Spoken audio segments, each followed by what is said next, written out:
আপনি যদি একজন স্টুডেন্ট হয়ে থাকেন আর আপনার টার্গেট যদি হয় পড়াশোনা করে একটা স্কিল ডেভেলপ করে ইনকাম সোর্স তৈরি করা, তাহলে আজকের ভিডিওটা আপনার জন্য।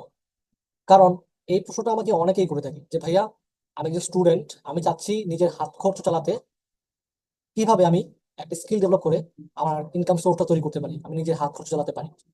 যদি এই প্রশ্নটা আপনার মনে এসে থাকে, আজকের এই ভিডিওটা ফুললি দেখবেন, আশা করি আপনি এটা সমাধান পেয়ে যাবেন। সো চলুন, আপনি যদি একজন স্টুডেন্ট হন তাহলে আপনাকে কোন কোন জায়গায় সময় দিতে হয় একটু আমি দেখি। আপনাকে পড়াশোনা করতে হয়, আপনাকে প্রেজেন্টেশন তৈরি করতে হয়, অ্যাসাইনমেন্ট তৈরি করতে হয়, আর সবচেয়ে বড় কথা হচ্ছে যে আপনার পরীক্ষা। হ্যাঁ, পরীক্ষা, এই পরীক্ষাটাই কিন্তু আমাদের কাজের ক্ষেত্রে সবচেয়ে বড় একটা বাধা। এই বিষয়গুলো তো আছেই, পড়াশোনা, প্রেজেন্টেশন তৈরি, অ্যাসাইনমেন্ট লিখতে হয়, এই বিষয়গুলো তো আছেই। পাশাপাশি পরীক্ষা আসলে আমরা বিশেষ করে বাংলাদেশের ছেলে স্টুডেন্ট যারা আছে তারা কিন্তু সবকিছু ভুলে যাই। আমরা সারা বছর পড়াশোনা করি না, পরীক্ষা আসলে বা এক সপ্তাহ আগে থেকে পড়াশোনা শুরু করি। পরীক্ষা আসলে আমরা অন্য জগতে চলে যাই, আমরা কাজের মধ্যে থাকি না, বাস্তব জগৎ থেকে হারায় যাই। যার কারণে কিন্তু ফ্রিল্যান্সিং একটা গ্যাপ পড়ে যায়, যে কোনো কাজে একটা গ্যাপ পড়ে যায়, এবং এই গ্যাপটা কিন্তু ফ্রিল্যান্সিং এর জন্য সবচেয়ে বড় বাধা। ঠিক আছে? তো এই জন্য আমাদের আসলে কি করতে হবে?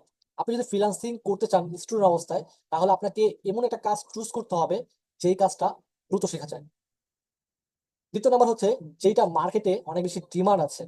3 নাম্বার, যেটা তুলনামূলক অন্য সেক্টর থেকে সহজ। কারণ আপনি একজন স্টুডেন্ট, আপনার টাইম কম, আপনাকে দ্রুত শিখতে হবে এবং ডিমান্ডফুল সেক্টর চুজ করতে হবে। সো অ্যাজ এ স্টুডেন্ট হিসেবে এই বিষয়গুলো কিন্তু মাথায় রাখতে হবে যখন আপনি ফ্রিল্যান্সিং শুরু করতে চাচ্ছেন। তাহলে এই স্কিলটা কি?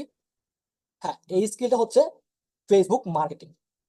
শুধুমাত্র ফেসবুক মার্কেটিং একটা স্কিল, যেটা এখানে যা যা দেখতে পাচ্ছেন যে দ্রুত শেখা যায়, মার্কেটে ডিমান্ড আছে এবং তুলনামূলক শেখা সহজ, সবকিছু কিন্তু ফেসবুক মার্কেটিং এর সাথে মিলে যায়। তার মানে আপনি যদি একজন স্টুডেন্ট হয়ে থাকেন তাহলে আপনার জন্য সবচেয়ে ভালো একটা স্কিল হচ্ছে ফেসবুক মার্কেটিং। এখন আরেকটু ভালো আমরা এটা নিয়ে চিন্তা ভাবনা করি যে ফেসবুক মার্কেটিংটাই কেন। দেখুন, প্রথমত আমরা ফেসবুক কিন্তু সবাই ইউজ করি, প্রয়োজন থাকুক বা না থাকুক ফেসবুক আমরা এমনিতেই ইউজ করি ভাই। প্রথমত এটা আমাদের একটা পরিচিত প্ল্যাটফর্ম। ফেসবুক যেহেতু আমরা সবাই ইউজ করতেছি, তার মানে এটা আমাদের জন্য পরিচিত একটা প্ল্যাটফর্ম। আমরা সবকিছু অলরেডি জানি ফেসবুকে কোথায় কি আছে, কিভাবে কি করতে হয়। 2 নম্বর হচ্ছে, এই ফেসবুক চালানোর জন্য আমাদের কাউকে মোটিভেট করতে হয় না। মানে অনেক সময় আছে না যে অনেকে বলে যে ফ্রিল্যান্সিং করতে গেলে প্যাশন থাকতে হয়। ভাই, ফেসবুক ইউজ করতে গেলে কারো প্যাশনের দরকার পড়ে না, সবাই এমনিতে ফেসবুক ইউজ করে। সো এখানে কিন্তু আমাদের অটোমেটিকলি আমরা মোটিভেটেড এই জায়গাটা। ঠিক আছে? 3 নম্বর যে বিষয়টা, কিছু কিছু কাজ ফেসবুক মার্কেটিং এর কিছু কাজ কিন্তু আমরা অলরেডি আগে থেকেই জানি, যার কারণে কিন্তু আমাদের কাজটা শেখা সহজ, একটা ডিমান্ডফুল সেক্টর, এবং দ্রুত আমরা শিখতে পারবো। এই জন্য ফেসবুক মার্কেটিংটাই একজন স্টুডেন্টের জন্য বেস্ট একটা চয়েস। সো এখন ফেসবুক মার্কেটিং এর কোন কাজগুলো আমরা আসলে আগে থেকে জানি এটা একটু দেখে নিই। যেমন আমরা কম বেশি সবাই কিন্তু আমাদের একটা প্রফেশনাল পেজ আছে, অনেকেরই আছে। সো প্রফেশনাল পেজ কিন্তু আমরা already তৈরি করতে পারি এবং সেটাকে আমরা নিজের মতো সেট আপও করতে পারি। নাম দেওয়া, ক্যাটাগরি দেওয়া, অ্যাবাউট সেকশনটা ঠিক করা, নাম্বার অ্যাড করা, সবকিছু কিন্তু আমরা সেট আপ করতে পারি। ব্যানার এবং লোগো ডিজাইন করতে পারি, ক্যানভা দিয়ে আমরা ইজি ভাবে এই কাজটা করতে পারি। সিটে বাটন অ্যাড করতে পারি। সিটে বাটনটা কি? Call to action button. অর্থাৎ কোনো পেজে যদি আপনি ওপেন করেন, দেখবেন অনেক সময় লেখা থাকে ফলো মি, মেসেজ মি, বা মেসেজ, হোয়াটসঅ্যাপ, শপ, এরকম কিন্তু লেখা থাকে। তো ওগুলা কিন্তু সিটে বাটন, যেগুলো আমরা দিতে পারি।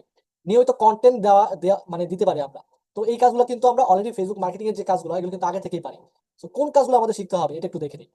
তা আমাদের যদি Facebook marketing, professional Facebook marketer হতে হয়, আমাদের শিখতে হবে নতুন ভাবে অ্যাড ক্যাম্পিংটা খুবই ভালোভাবে শিখতে হবে।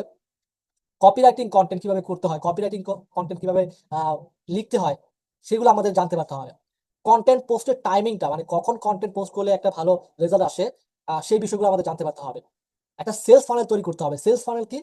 সেলস ফানেল হচ্ছে কন্টেন্ট প্রোডাক্ট উৎপাদন থেকে শুরু করে সেলস হওয়া পর্যন্ত সেই যে প্রক্রিয়াটা, সেটা হলো সেলস ফানেল। তো আমি যদি ক্লায়েন্টের কাজ করি অথবা নিজের কাজ করি, নিজের জন্য ফেসবুক মার্কেটিং এর কাজ করি, তাহলে কিন্তু একটা প্রক্রিয়া দরকার। একটা প্রোডাক্ট উৎপাদন থেকে শুরু করে সেল হওয়া পর্যন্ত ওই প্রক্রিয়াটা কি অ্যাকচুয়ালি বা কিভাবে হবে, এটা প্ল্যানিং করে সেলস ফানেল তৈরি করতে পারতে হবে। স্ট্র্যাটেজি দিয়ে কাজ করতে পারতে হবে। এটা আমাদের আস্তে আস্তে অভিজ্ঞতা হবে, তখন আমরা এটা পারবো।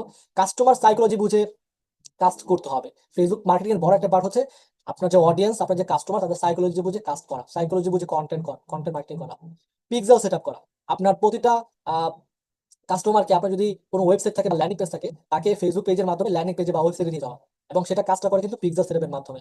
সো এই কাজগুলো কিন্তু আমাদের শিখতে পারতে হবে যদি আপনি একজন প্রফেশনাল ফেসবুক মার্কেটার হতে চান। সুতরাং আমি দেখি যে ফেসবুক মার্কেটিং কাজটার ডিমান্ড অনেক বেশি অন্যান্য সেক্টরের তুলনায়, যেটা শেখা তুলনামূলক সহজ। বেশিরভাগ কাজ আমরা আগে থেকেই জানি বা পারি বা পরিচিত। তো এই তিনটা যেহেতু একসাথে পাওয়া সব স্কিল সম্ভব নয়, যেটা ফেসবুক মার্কেটিং পসিবল। সুতরাং আপনি যদি একজন স্টুডেন্ট হয়ে থাকেন আর আপনার টার্গেট যদি হয় পড়াশোনার পাশাপাশি একটা ইনকাম সোর্স তৈরি করা, তাহলে শুধুমাত্র ফেসবুক মার্কেটিং হতে পারে আপনার জন্য বেস্ট এবং স্মার্ট একটা মাধ্যম। আশা করি বুঝতে পেরেছেন।